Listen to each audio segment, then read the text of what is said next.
ছিল এবং আমার অত্যন্ত বিশ্বস্ত প্রিয় পাত্র ছিল, যার জন্যে ওদের পরিবার, ওর শ্বশুরবাড়ির পরিবার সবটার সাথে আমার সম্পর্ক।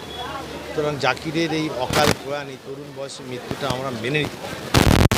তাই জাকিরের পরিবার যাতে অন্তত আমাদের কৃতজ্ঞতা বোধে সামান্য সহযোগিতা পায়, সেই উদ্দেশ্য নিয়েই এই আয়োজন।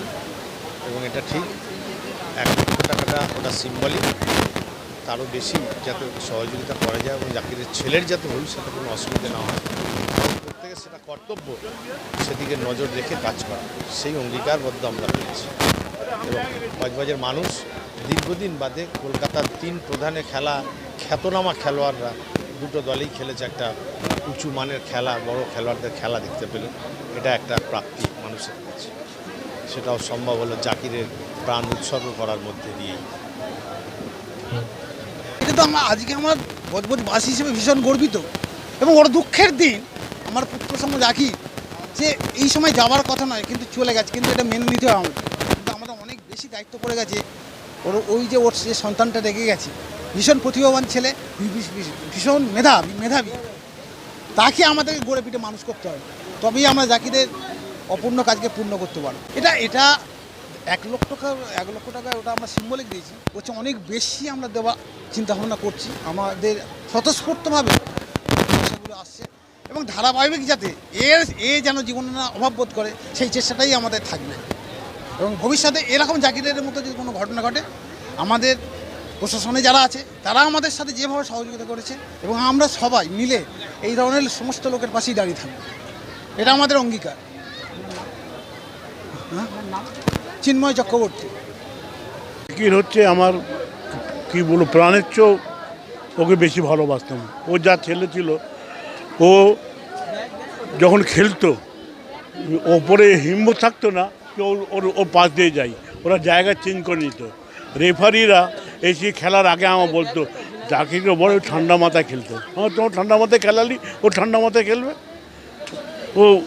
ওর অভাব আমরা এখনও অনুভব করি এবং করেই যাবো। করুন অ্যাকচুয়ালি দেখুন, আমরা কখনোই চাই না এরকম কারোর হোক। এটা সত্যি খুব যন্ত্রণার। আর আমরা এসছি, দেখুন, আমরা শুধু বলে জাকির ভাইয়ের জন্য নয়, আমরা ম্যাক্সিমাম প্লেয়ারদের জন্য কিন্তু আমরা করি। এমনকি কারোর হাঁটু ইঞ্জুরি হলে, কেউ খুব প্রবলেমে আছে, আমরা আমাদের এই সংস্থা, আমাদের এই প্লেয়াররা দাঁড়াই। ইভেন আমরা অনেক সময় চ্যারিটি ম্যাচ নিজেরা পয়সা তুলে দিই। এই জাকির ভাই তো হলো একেবারে সঙ্গে পরিচয়, তার আগে একটা প্লেয়ার মারা গেছিলো, ওর জন্য আমরা টোটাল 14 লাখ টাকা তুলে দিয়েছিলাম। আমাদের প্ল্যান আছে ওরকম, দেখা যাক কী করা যায়। আমরা সবার সঙ্গে কথা বলি, এরকম হয়তো আমরা আরও ম্যাচ খেলতে পারি হয়তো জাকির ভাইয়ের জন্য। এর জন্য ফ্যামিলি দায়। এখন সবাই ইনস্টাগ্রাম, ফেসবুক করতে ব্যস্ত, তাই নিজে ফেসবুক দেখবে বলে নিজের ছেলের হাতে ফোন ধরিয়ে দিচ্ছে। আর একটা ওটা বন্ধ করতে হবে, মাঠে নিয়ে আসতে হবে, টাইম দিতে হবে। আর এখনকার বাচ্চাগুলো খুব বদমাইশ হয়েছে, ওরা ফোন থেকে বেরোতে চাইছে না, ওরার মধ্যে ঢুকে আছে, ওরা বুঝতে পারছে না এটা কত বাজে জিনিস। আপনি ঘরে ঘরে দেখুন, সবার কাছে ঘরে ঘরে অশান্তি, শুধু এই ফোনের জন্য কত ঘর ভেঙে যাচ্ছে। প্রাণটা হারিয়ে গেছে, তার তো তুলনামূলক হয় না। যে কী কষ্ট হচ্ছে একমাত্র আমরাই জানি। আর ভাইটাই চলে গেছে, কিন্তু তার যে আজকে বন্ধুবান্ধব যে এতটা সহযোগিতা করেছে, সাহায্যের হাত বাড়িয়ে দিয়েছে, পুরো 1-1.5 মাস ধরে তার যে যত বন্ধুবান্ধব ছিল ফুটবল প্লেয়াররা সবাই মিলে কিন্তু ঝাঁপিয়ে পড়েছে খেলার জন্যে। প্লাস এমএলএ থেকে চেয়ারম্যান থেকে সবাই ঝাঁপিয়ে পড়েছে, যাতে এখান থেকে আরেকটা ফুটবল জাকিরের মতো যদি ফুটবলার তৈরি হয়, তাহলে আমার ভাই আত্মার সেখানে আত্মার শান্তি পাবে ও সে জান্নাতবাসী হবে। এইটাই বলে আমাদের। এই অনুষ্ঠানে কি উপস্থিত ছিলেন? এখানে উপস্থিত ছিলেন বজবজের বিধায়ক মাননীয় অশোকদেব মহাশয়, বজবজের পৌরসভার চেয়ারম্যান মাননীয় শ্রী গৌতম দাশগুপ্ত মহাশয়, উপস্থিত ছিলেন বজবজ পৌরসভার উপপৌরপ্রধান মোহাম্মদ মনসুর মহাশয়, উপস্থিত ছিলেন কৌশিক রায় কাউন্সিলর, উপস্থিত ছিলেন সানি কান্ডু কাউন্সিলর, উপস্থিত ছিলেন জয়দা বজবজ ফুটবল একাডেমির কোচ, এবং চিন্ময় চক্রবর্তী